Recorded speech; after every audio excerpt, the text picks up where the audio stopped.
2023, no one has dared to explore the mind of the Jamaican voter.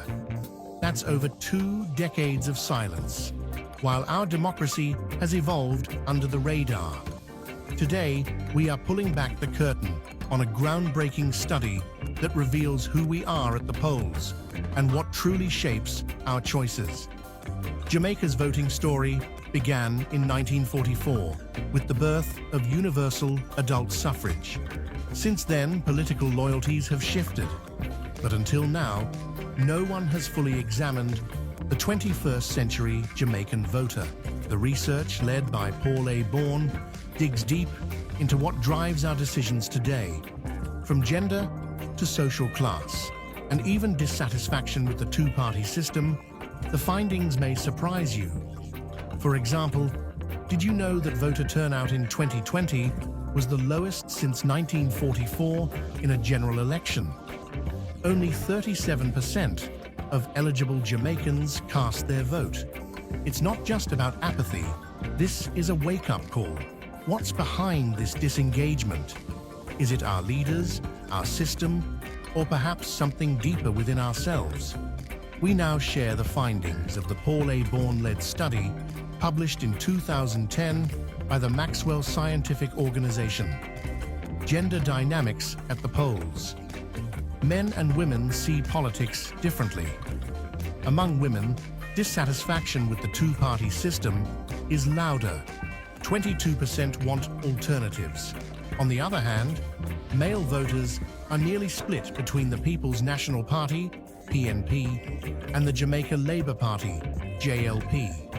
Yet women slightly favour the PNP, though there may be a shift today based on voting in the 2020 elections. Could these gender disparities signal the need for a different political approach?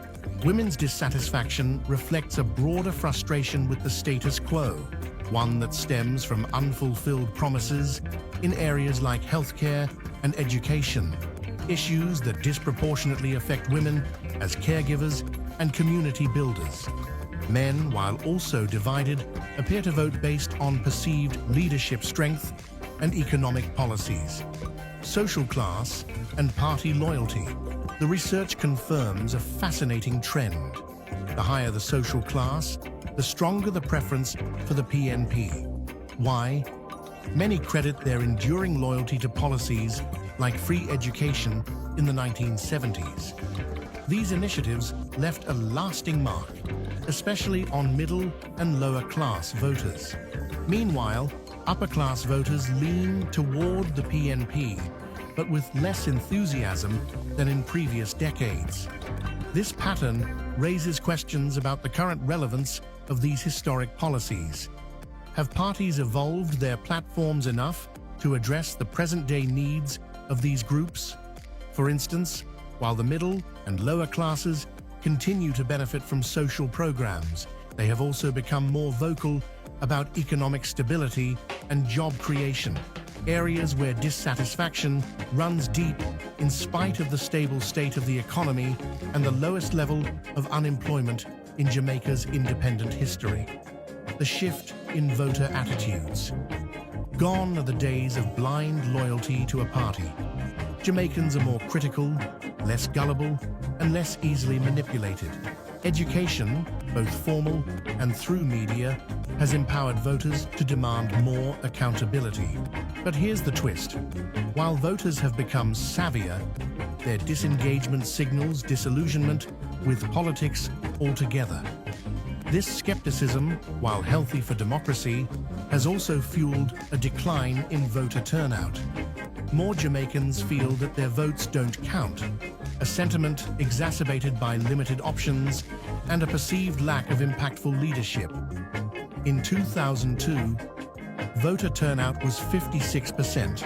It moved to 60% in 2007, dropped to 52% in 2011, dipped to 47% in 2016, and nosedived to 37% in 2020. Could this be the moment for a third political force to emerge? What truly influences the Jamaican voter? Number 1, charismatic leadership. Love them or hate them, leaders with charm and authenticity hold significant sway. But charisma alone isn't enough. Voters want substance to match the style. Recent elections have shown that candidates who fail to connect emotionally with the electorate struggle to gain traction, regardless of their policies. Number 2, socialization and tradition. Many Jamaicans inherit their political preferences. Whether it's family ties or community influence, these deeply rooted traditions still guide the choices of many. However, younger voters are starting to challenge these norms, asking tougher questions and seeking leaders who align with their personal values. Number 3, perceived benefits. Let's be honest. Voters consider what they will gain directly from a party.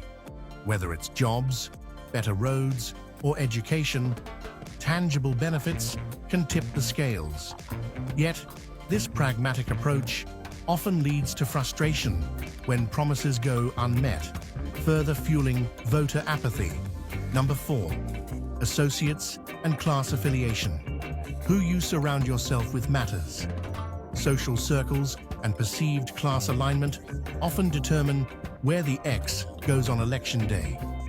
For example, urban voters may lean differently than their rural counterparts based on the community's shared experiences and priorities.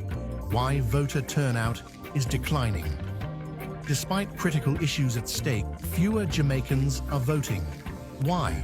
It's not just disinterest, it's distrust. With the two-party system dominating for decades, more Jamaicans are questioning whether their voices truly matter. Plus, there has never really been any serious public education to engage the electorate, and the political parties only show interest close to an election cycle. Research indicates that younger voters are particularly disillusioned. Many feel alienated by traditional political rhetoric and see little effort to address their unique challenges, such as youth unemployment and affordable housing. To re-engage this critical demographic, parties must innovate, both in policy and in how they communicate. If these findings resonate with you, don't keep this knowledge to yourself. Hit the subscribe button now and join the conversation. Let's explore what it means to be a voter in today's Jamaica, a nation at a crossroads. With elections due by September, the stakes couldn't be higher. This is our moment to redefine what democracy means for Jamaica. Will we choose leaders who inspire trust and deliver tangible change? Or will we let voter apathy define us? The upcoming election presents a unique opportunity to reimagine leadership and policy. Will parties take bold steps to engage disillusioned voters, or will they rely on outdated strategies that no longer resonate? The answer could shape Jamaica's future for decades to come. Think about these 3 bonus facts. Number 1, voter turnout in decline. Jamaica's voter participation has nosedived over the decades, from 87% in 1944 to 37% in 2020. Number 2, women lead the way. Female voters are more vocal about wanting political alternatives, hinting at a future demand for broader representation. Number 3, class loyalty runs deep. Policies from decades ago still influence voter loyalty, proving that actions today can have ripple effects for generations. Jamaica's democracy is alive, but it's at a turning point. The question isn't just who we will vote for, it's whether we will vote at all.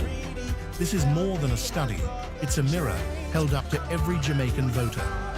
So, where do you stand? How about getting your name on the voters list and vote in the next election? Let's have a conversation. Let's build a stronger democracy.